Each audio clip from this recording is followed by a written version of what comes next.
기자대담, 간호법 논쟁으로 빚어낼 의료계의 미래는?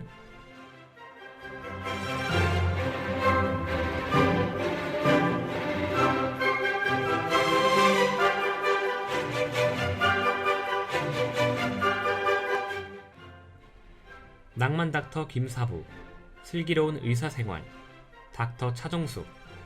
요즘엔 병원에서 일하는 의사가 등장하는 의학 드라마가 인기죠. 하지만 간호사를 소재로 한 의학 드라마 하면 여러분은 어떤 드라마가 떠오르시나요? 지난 16일 윤석열 대통령이 간호법 제정에 거부권을 행사하자 간호계에선 자신들의 직업을 존중받지 못한다며 반박했는데요. 자신들의 노동 환경을 개선하고 고유한 업무 역할을 인정해달라며 간호법에 대해 적극적으로 지지했습니다. 이에 의사계에서 간호법을 강력히 반대한다며 간호법 거부권에 찬성하는 목소리를 내세웠습니다. 오늘 기자대담에선 간호법의 등장 배경과 찬반 논쟁을 자세히 알아보고 간호법 제정이 의료계에 남긴 의미는 무엇인지 이야기 나눠보겠습니다.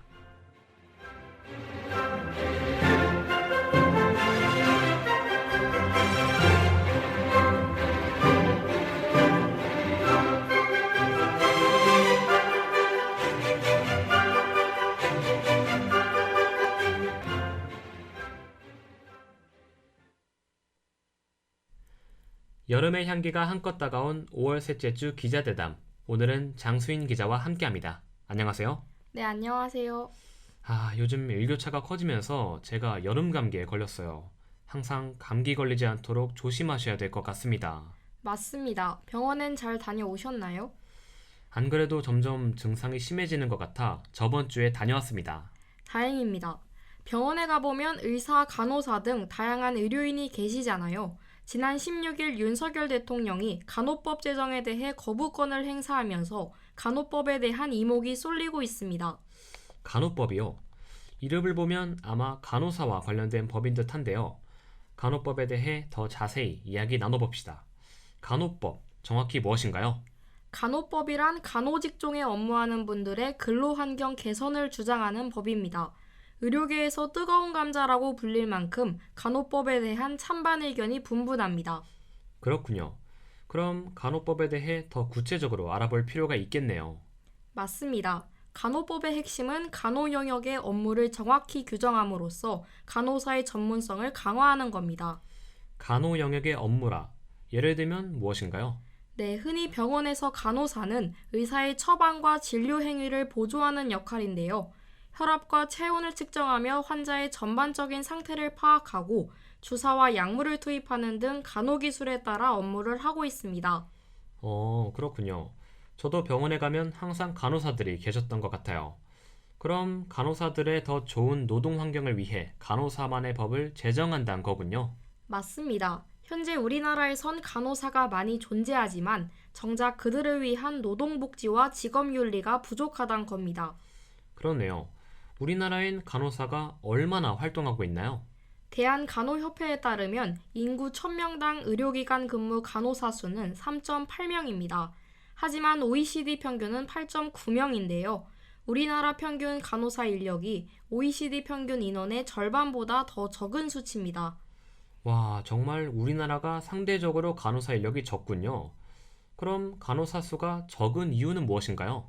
전국의 간호사들을 대상으로 근속연수를 조사한 결과 평균 근속연수는 7년 5개월밖에 되지 않았습니다.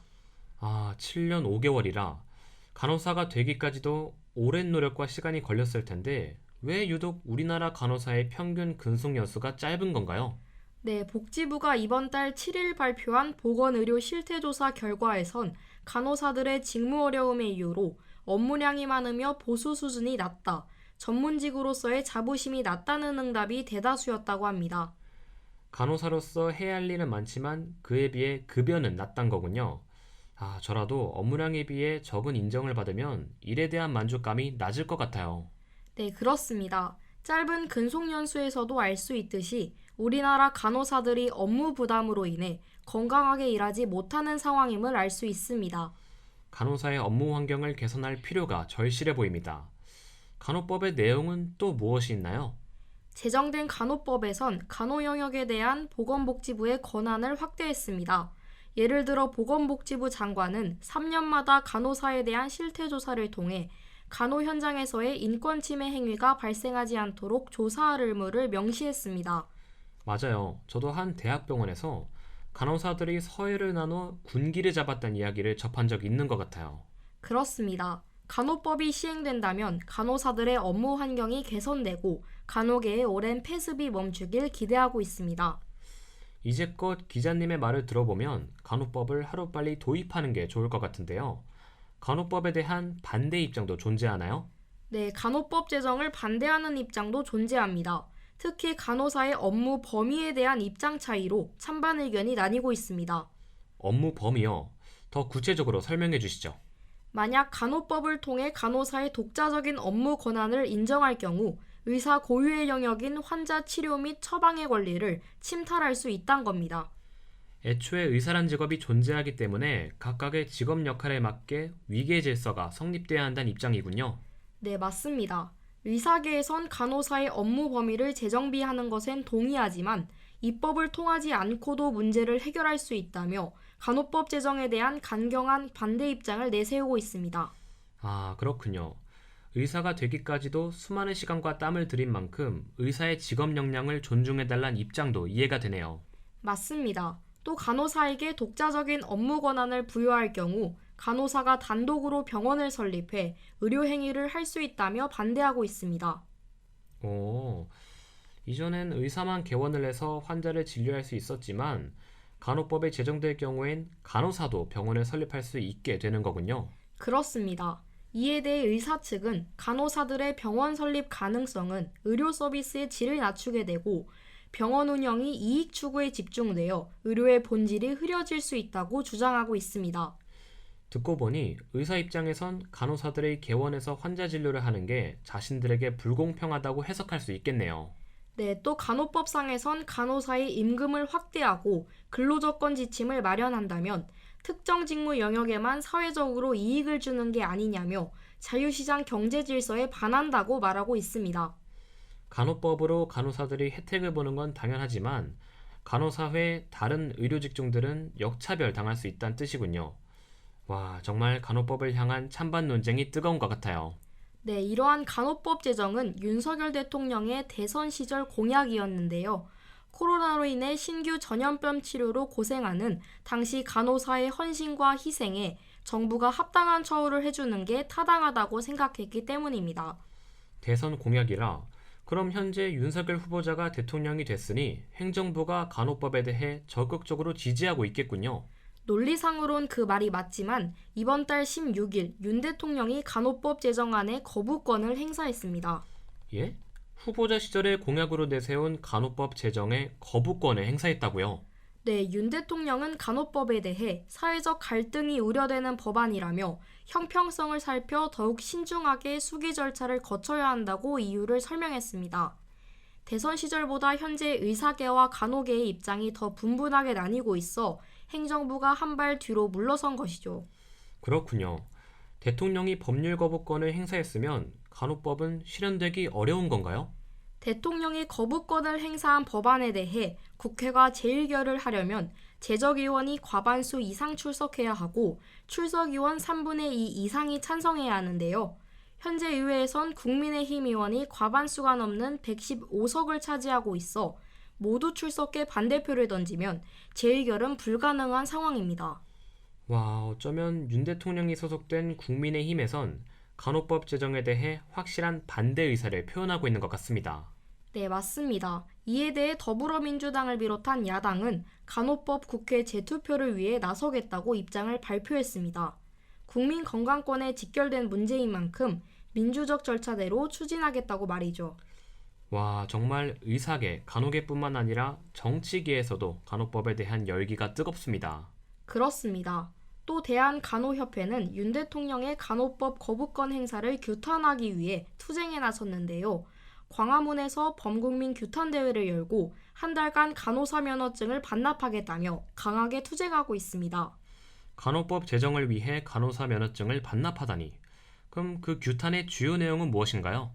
투쟁에 나선 대한간호협회는 윤 대통령의 정치적 책임을 묻겠다며 간호사가 거부해야 할 의사의 불법적인 업무를 목록화하고 전국의 의료기관에 배포할 계획이라고 공식 발표했습니다.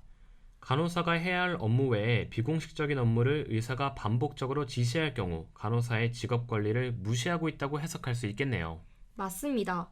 또 간호계의 현장 실사단을 구성하여 병원 내 간호사의 과중 업무 실태를 조사하겠다고 발표했습니다. 이날 현장에 있던 남정자 경남 간호사회 회장은 투쟁 도중 쓰러져 인근 병원 응급실로 이송될 만큼 현장의 분위기는 정말 뜨거웠습니다. 투쟁으로 인해 큰 피해를 입는 분이 없어야 할 텐데요. 안 그래도 우리나라 간호사 수가 OECD 국가에 비해 적은 편인데 그럼 간호법 투쟁으로 인해 간호 인력이 더 부족해지지 않을까요? 맞습니다. 이에 박민수 보건복지부 차관은 의료 공백에 대한 대책을 회의하였습니다. 박 차관은 서울 주요 대학병원의 원장들께 의료 현장 안정화에 협조해 줄 것을 요청했고 이에 17일에 파업을 벌일 예정이었던 의료연대는 파업을 유보했습니다. 정말 다행이네요. 간호법 제정을 두고 사회 곳곳에서 의견과 목소리가 분분한 만큼 얼른 의료계가 안정화됐으면 좋겠네요.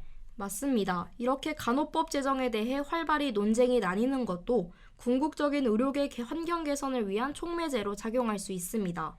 결국 의료의 질을 향상시키고 국민 건강 증진에 이바지하기 위해 의사계와 간호계의 협업적인 관계가 필요하단 거군요. 네, 그러기 위해선 간호사들은 지금까지 환자 곁을 지켜오셨던 것처럼 앞으로도 환자와 함께해야 할 것이고 정부도 간호사들께서 자부심을 갖고 일할 수 있도록 근로여건 개선을 위해 최선을 다해야 할 것입니다. 의사계와 간호계의 갈등이 멈추고 간호법을 향한 정부의 앞걸음이 중요해 보입니다.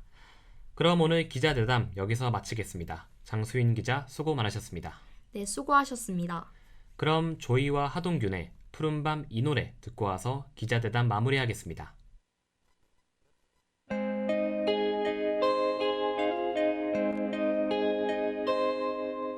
아름다운 사랑 노래도 언젠가는 잊혀지겠죠. 문득 그대 생각이 나면 몰래 꺼내 들어요. 그대 하루는 어떤가요? 그대도 내 맘 같은가요? 어디선가 들려오네요. 그땐 잠시 길을 멈추고 조용히 눈 감으면 아른거리는 그 목소리 서툴렀던 그때 그 맘이 웃고서 불러보는 푸른밤 노래 기다렸던 밤이 온다면 사랑 노래 불러볼게요. 고단했던 마음은 놓고서 직업엔 귀천이 없다 란 말이 있죠. 세상에 다양한 직업이 존재하는 만큼 어느 하나 가치 없는 직업은 없단 뜻입니다. 간호법 제정, 그리고 거부권 행사의 재의결 논의 여부에 대한 사회적 합의가 필요해 보입니다. 의사와 간호사를 비롯해 의료계에 종사하는 모든 분의 땀과 노력이 빛나는 올바른 사회가 어서 찾아오길 바랍니다.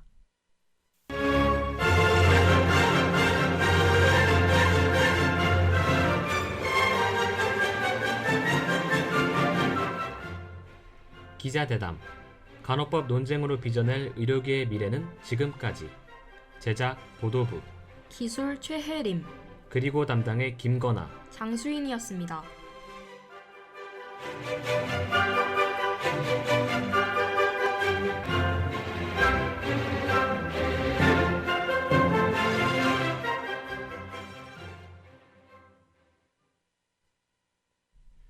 VOU.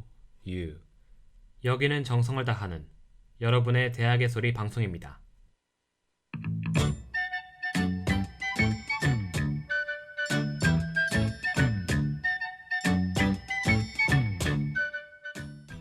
캠퍼스 신호등.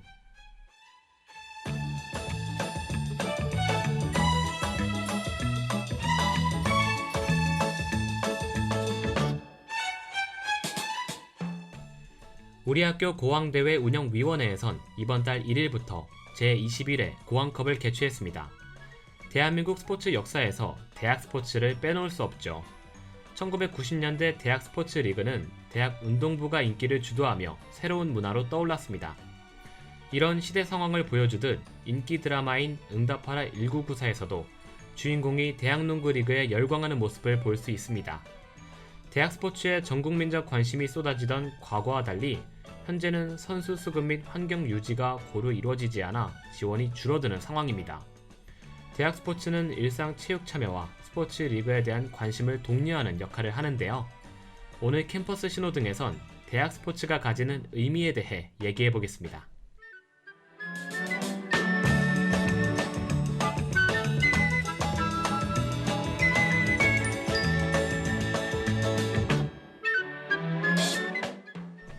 (90년대) 대학 스포츠는 인기의 정점을 찍었습니다. 하지만 이는 옛날 이야기에 불과하죠. 현재 대학 스포츠는 프로 스포츠로 옮겨간 대중들의 관심, 프로 진출 방식의 변화 등으로 침체기에 들어섰습니다. 지난 2016년 문화체육관광부에 따르면 2012년부터 2016년까지 전국 139개의 대학 중 72개의 대학에서 95개의 종목의 체육부가 해체됐습니다. 남은 체육부 중 일부는 인원 부족으로 인한 경기 출전 불가로 기량을 펼칠 기회를 잃기도 했습니다. 대학 스포츠는 학생들에게 스포츠만이 줄 수 있는 열정을 주고 우수선수 발굴의 초석이 되기도 하는데요. 침체기를 겪고 있는 상황에서 교내 스포츠 리그의 중요성이 더욱 커지고 있습니다.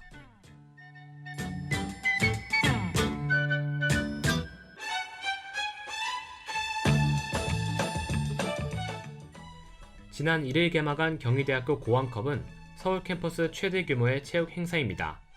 중앙동아리, 단과대 동아리 등 다양한 단위체가 참가합니다. 고항컵을 개최하는 총학생회 산하 특별기구인 고항대회 운영위원회는 경기 진행 이외에도 다양한 행사를 진행합니다. 인스타 스토리를 통한 조별리그 직관 이벤트와 경기 최우수 선수를 인터뷰하는 MOM 인터뷰 등의 행사로 스포츠에 대한 학생들의 관심을 유도하려 노력합니다. 대회 협력업체인 사커비와 함께 경기를 진행하기도 합니다. 그러나 다양한 주체들의 노력에도 불구하고 스포츠 리그에 관심을 갖는 학생들은 많지 않습니다. 코로나19 기간 동안 대회 중단의 영향도 적지 않습니다. 전면 대면 강의 전환 이후 두 번째로 실시되는 고항컵인 만큼 주최 측의 노력이 중요해 보입니다.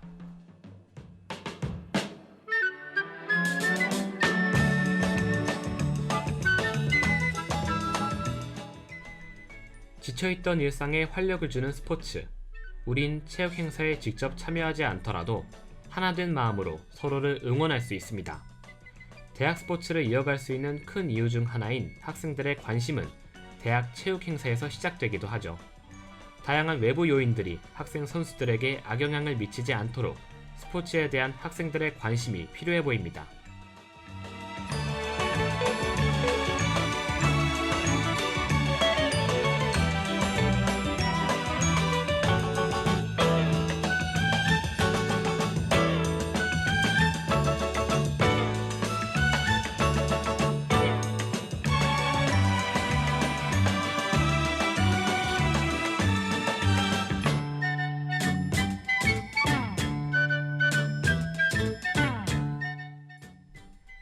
캠퍼스 신호등 지금까지. 제작 보도부, 기술 최혜림, 그리고 진행의 김건아였습니다.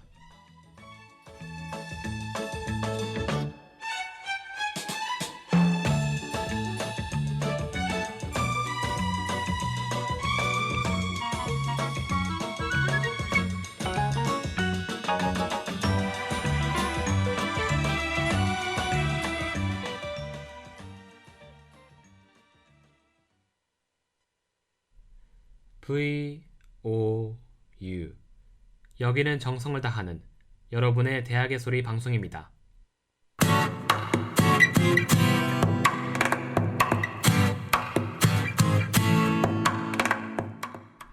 문화기획 아들의 이름으로.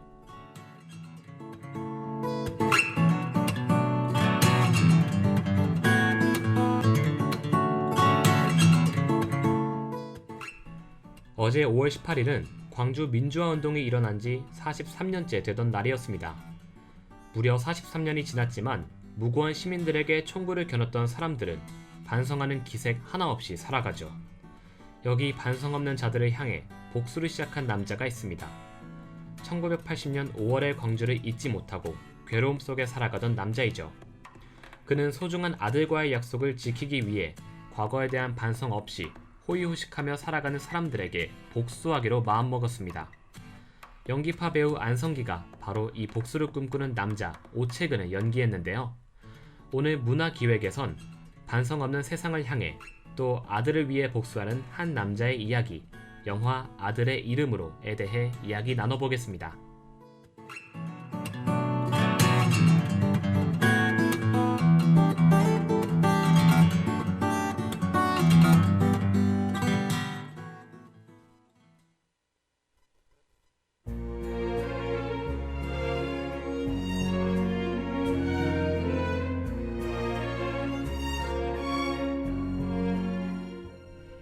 무등산 위에 한 남성이 있습니다.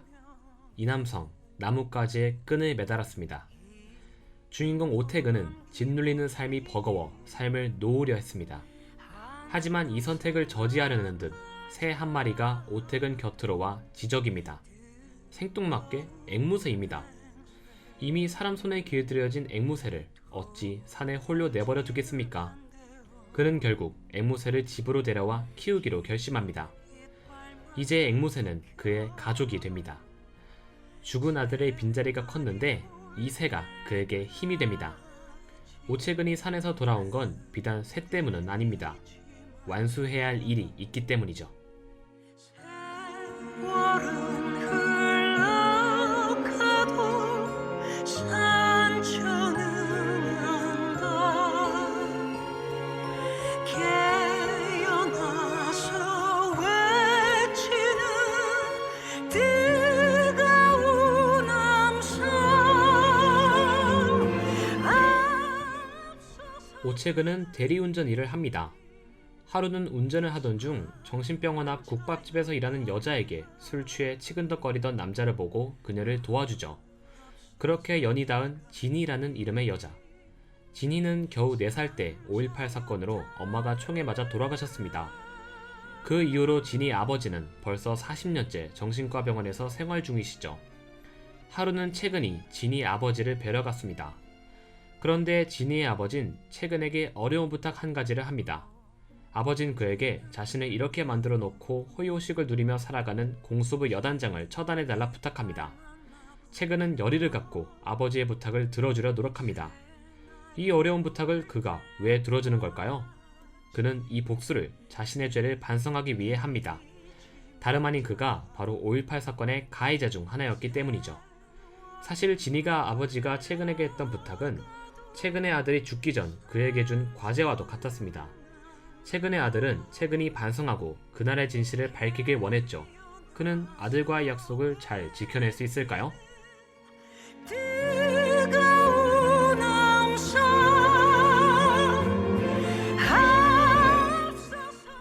반성하지 않는 사람은 살 가치가 없다. 소크라테스의 명언입니다. 전두환 씨 측근으로서 79년 12.12 군사반란에 가담했던 장세동 대령. 이번 달 9일 그에게 5.18 진실을 묻자 지금 사죄할 필요도 없고 죽은 자가 살아날 것도 아닌데 사과할 것이 없다 말하며 회피했습니다. 이 가치없는 삶이 힘겹게 살아있는 자들을 2번 죽입니다.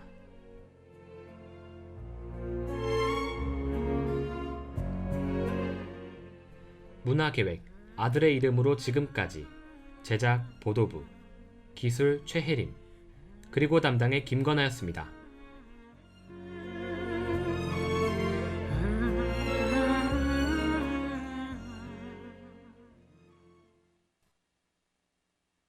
VOU 여기는 정성을 다하는 여러분의 대학의 소리 방송입니다.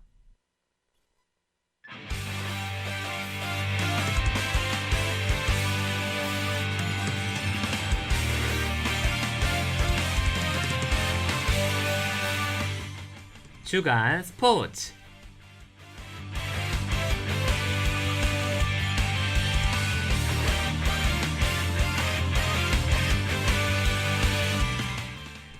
안녕하세요. 5월의 셋째 주 주간 스포츠를 함께할 김건아입니다. 지난 한 주 스포츠계에서 들려온 다양한 소식들 전해드리겠습니다. 첫 번째 소식은 연세대학교가 청주대학교를 상대로 대학축구 유리그에서 승리했다는 소식입니다. 지난 12일 연세대 인조구장에서 열린 올해 대학축구 유리그에서 극적인 결승골로 연세대가 청주대를 1대0으로 승리했습니다. 이번 승리로 연세대는 3연승을 기록했습니다. 연세대는 경기 초반부터 노련하게 파울을 여러 차례 얻어냈습니다. 장하민과 장재혁 선수의 헤더로 골문을 노렸지만 모두 골키퍼에게 막히거나 골문을 벗어났는데요. 후반전에도 코너킥과 프리킥 기회에서 높이를 활용해 득점을 노렸지만 득점이 나오지 않았습니다. 경기 종료 3분 전 장재혁 선수가 왼쪽 코너킥에서 공을 따내며 슈팅으로 연결했지만 골대를 맞고 나왔습니다. 하지민 선수가 끝까지 집중해 세컨드볼을 밀어넣으며 결승골을 만들어내 경기를 승리로 이끌었습니다.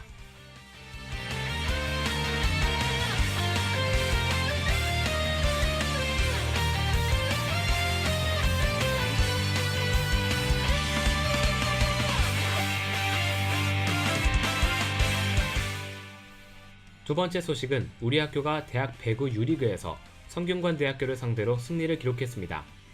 이번 주 수요일 오후 3시 성균관대학교에서 열린 올해 대학 배구 유리그에서 우리 학교가 성균관대를 상대로 3대2로 승리를 거뒀습니다.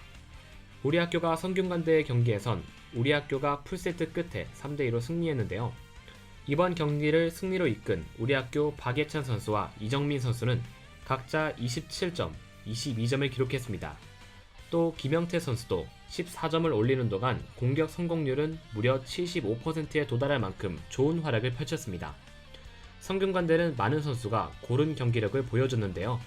성균관대의 김재민, 배하준, 임민호, 장하랑 총 4명의 선수가 두 자릿수 득점을 기록했지만 총 득점 2점 차로 승리를 놓쳤습니다.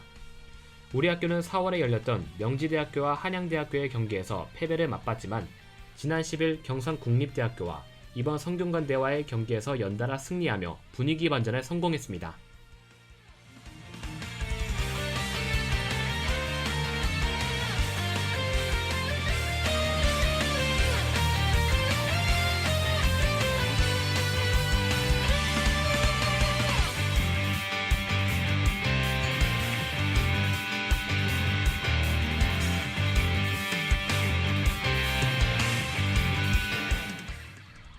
마지막 소식은 2023 고항컵 소식입니다. 이번 달 1일 농구 경기를 시작으로 개최된 올해 고항컵이 막바지를 향해 달려가고 있습니다. 이번 주 수요일 우리 학교 대운동장에서 축구 준결승 경기가 열렸습니다. 오후 12시에 있었던 경영대학 경영학과의 한발과 한의과대학의 FCKM의 경기에서 한발의 문정길 선수가 2골을 기록하며 한발이 결승으로 올라갑니다. 오후 1시 30분에 있었던 정경대학 행정학과의 금시조와 호텔관광대학의 사토와의 경기에선 금시조 이정우 선수와 윤대영 선수가 2골을 기록하며 2대1로 금시조가 승리했습니다. 야구 경기에선 이과대학 지리학과의 지오베이스가 작년 고항컵에 이어 2년 연속 결승에 진출했습니다. 작년 고항컵 결승에선 중앙동아리 브레이브스에 패했는데요. 이번 고항컵에선 첫 상대였던 브레이브스를 꺾으며 결승까지 진출해 이목을 끌고 있습니다. 주간 스포츠는 여기서 마치도록 하겠습니다. 하고 여러분 행복한 하루 보내시길 바랍니다. 청취해주셔서 감사합니다.